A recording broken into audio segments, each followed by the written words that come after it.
Ebyagambwe rizoba aha mukoro gwo kutongoza okukora oruguuto okurga Kabohe okuzabwizibwera hamwe no kucyamiranya kambu masheruka rutyo rukaza nsiika bweju. Oruguuto oru nirwingana kilometers 47 kandi niruza kumaraho miliyoni 9 okutamaramu.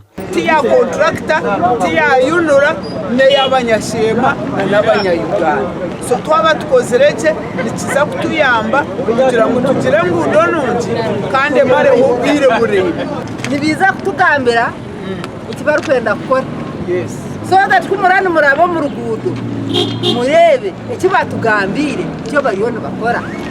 Manyategereza tuzora misho twena ayituragire ngo hatubahatereza mutuyambe muri contract yagera ki.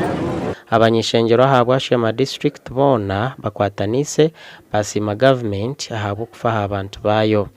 Twenda kwebaza government abwa sente ziya providing ra budget kandi the members of parliament kanya rukustama budget committee toru tukarusupportinga ngurufune sente barukore.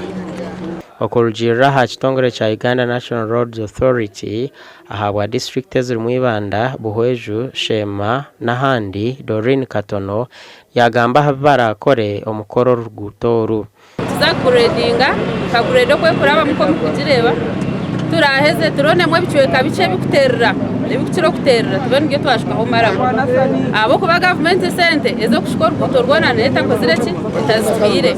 Oruguuto rwa Kabohe kurabanyakambu kugumza mbwizibwera rutwire rumino ga ruguru kandi abatura n'abashobozi batwire nibagumirwa okurukoresa omukora mu emirimo yabo.